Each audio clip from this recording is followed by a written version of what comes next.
Yeah.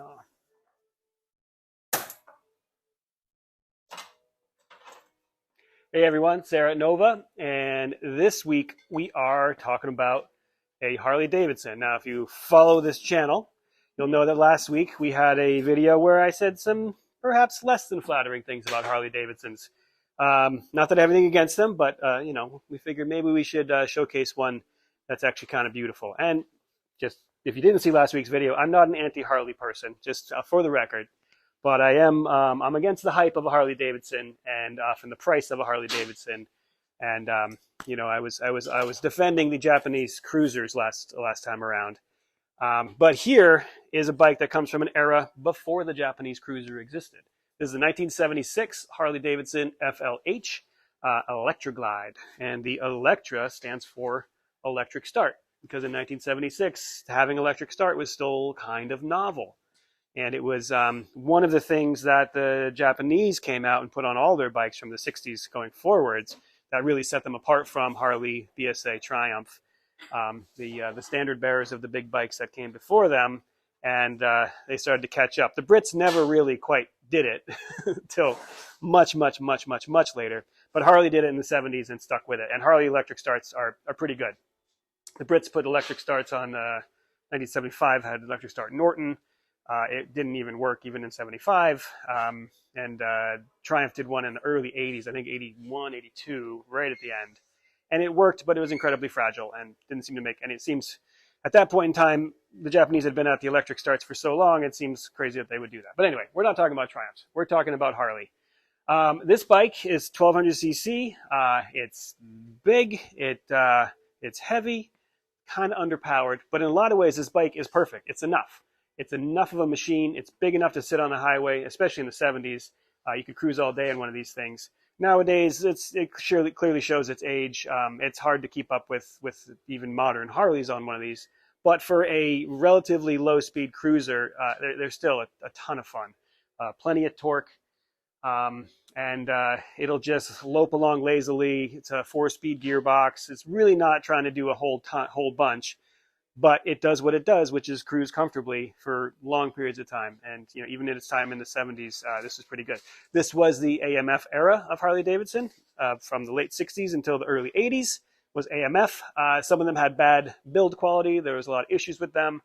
My take on that, just like with the British bike, is there was a lot of lemons. But if you get one that's still on the road and has been running consistently for 40 years, or this one actually, 49 years, you're going to be okay. And so there were some of them that were just fine from that era. They just weren't all very good. So this bike has been owned until yesterday when I picked it. Oh, 2 days ago when I picked it up. It has been owned by the same person since 1984. So that's 31 years of ownership.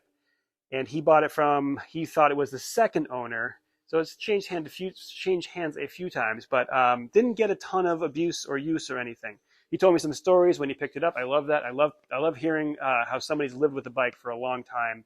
Won't get into all the stories, but he, it was one of those happenstance meetings. He was trying to buy a newer bike, couldn't really afford it, didn't want to spend the money on it. Mentioned it to somebody who knew, who said, "Hey, actually, I want to sell this bike because I've got kids. I got to pay for it. I just bought it, but I got to get rid of it." So he bought it. Had a Velorex sidecar on it, which was kind of common, more common in the past than it is now on Harleys, and sidecars were probably more common in the past anyway. And he rode it home in 10 degrees out in January kind of thing, and then he kept it ever since. Sold the sidecar, made some money back on that, so he's really had the bike owes him nothing. He's had a good time with it. There are some things on it that are not stock. I think it was actually black when he got it, and he gave it this paint job, which I like. I really like light. Yes, Todd agrees. The cameraman. Todd is also a graphic designer. He agrees with the color scheme. It's a good looking bike. Yeah, it's very classic. It looks, as Harleys always do, they tend to look older than they ought to be until you get back to the 50s. So this could pass for a 50s bike from 50 feet away, let's say. If you don't know the look of them too well, you might see it as an earlier bike.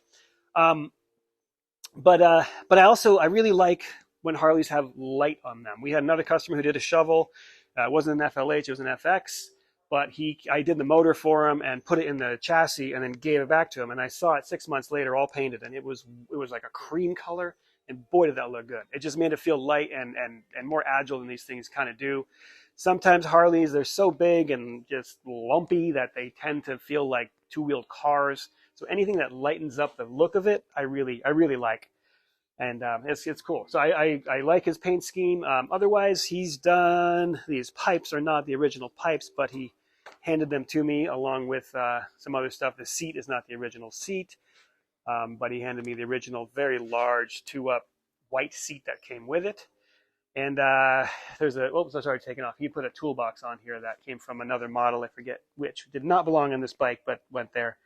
And I'm sure there's some other detailed differences. And if you're watching this and you know the detailed differences, please put them in the comments. I love to hear that. Some of you people out there know so much about particular models, and I always love to learn about it and get discussions going. On this side, we can see Harley stripped a little bit. We have the primary off, the outer and inner primary covers, where we're doing the clutch and we're doing some seals while we're in here. The shifting was a little funky. I actually haven't, yeah, we see a little slop there. It's no good. And he also, the new owner wants to see if we can't put a heel toe shifter on it. So before we do that, we're getting in here, making sure everything else is good, and we'll build it back out again. But you can really see here how the engine sits completely separate from the transmission. They do not touch without the primary on there. That's the way that's the way it was done, you know, throughout time for a long time until we get to the unit construction. The Sportster was the first Harley that was unit construction. No, yeah, well, I'm saying Sportster, but it's probably the Ks, right? All you Harley people out there, before you jump in to correct me, the K models, and I believe that's true. And then the big twins didn't do it until, oh geez, until much later. I'm talking like early, actually somebody out there knows this. I don't quite know when the big twins went to unit construction, but it was, I think, in the 2000s. And maybe even later than that. They kept them separate for a long time. And that's just, I mean, Harley wasn't trying to break any records with modern designs. They were really, you know, milking their old designs for a long time. One of the things that I hold against them, and also one of the things that I respect about them. So it's really a matter of what you're trying to do with your bike, and you just make those decisions. But yeah, it's cool to look at that and see that dry sump engine back here, oil tank, nothing new there. This I do like. This and the seller made a point to point this out to me. Kind of, you know, an old knobby-ish tire, not old, but it feels like a vintage style. This is actually an ADV tire, what you'd put on a, you know, 80/20 on off-road bike. But I like this. It's got the chunk that back in the day, but most tires were actually meant to be dual sport. When you look at a vintage pattern tire, they traditionally have a little bit more chunk in them, and that's because the roads were mostly dirt, or at least, you know, 50-50. A lot of people ride around on dirt, and that's kind of cool. So if you find yourself perusing a country lane all of a sudden, or going to your friend's house in the middle of nowhere up some long wooded driveway, and this will help you not slip out. So it's kind of cool, and I also just like the look of it. It just, to me, it looks far more like a bike from the past would look. Really 1950s, when the roads were much, much, much worse, but as is everything Harley-Davidson, even in the 70s, they were looking 1950s. So it all fits. You know what? I haven't even checked the brand of them. What brand are these tires? Everything's all chalked up, and it being a Harley, it's covered in fenders, so I can't see that much. Yeah, we'll figure it out. Yeah, no fun. But anyway, what else about this? This is disc brakes. This is an era where Harley was moving into the future. Japanese bikes had already been there, but you've got a disc on the rear. That, in 1976, was actually fairly cutting edge. A lot of bikes were using discs on the front, but sticking with the drum on the rear, mostly because they had the tooling to make the drums, and for a rear, they're fine. On the front, though, you have this big, huge banana caliper and a covered disc, which is kind of interesting. In a lot of ways, this is a terrible idea because it's gonna block cooling from happening and help your disc overheat. But it looks cool. It looks, you know, more shiny stuff, and it will keep stuff off of it. It'll keep it a little bit dry, maybe, and other grit and stuff from the road won't get on it. I'm gonna go ahead and say it's mostly for the look, so it kind of matches the other side. But yeah, disc brakes. That was new here. And this bike was clearly not breaking any records in the 70s. They hadn't hit the Willie-G Davidson days of selling peak nostalgia, but they're clearly selling nostalgia at this point in time, as I've referenced before. And I think that's kind of okay. I think that's fine. Um, well, so the bike was 1200. I mentioned that. A little later in the 70s, they went to the 1340, and they kept that 1340 for years, for a long time down the road. Um, but there's not a lot of performance in this thing. The peak horse, I mean, I want to say the horsepower of this thing is maybe like 60 horsepower, not a lot, but good torque numbers. So just kind of fun bikes to ride, you know. Um, what more to say about it? These were used as police bikes. These were used as touring bikes.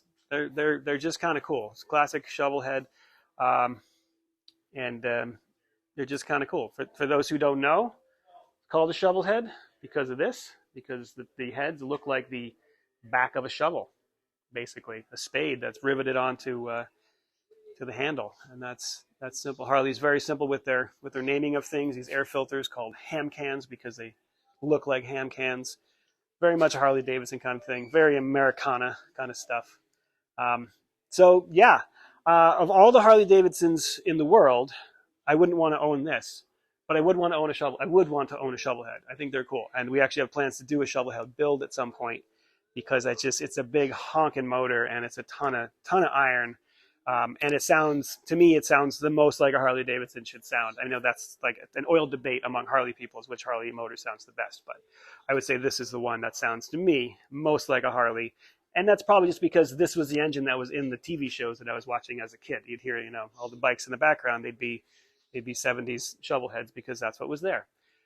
Yeah, so anyway, chime into the comments if you have any thoughts about these things, if you were riding them at the time, if you hated them at the time, if you blew one up trying to keep up with your buddy on their Z1, you know, some people did that. So that's kind of interesting. And yeah, if you haven't yet, please do like and subscribe. That helps. And we'll see you again.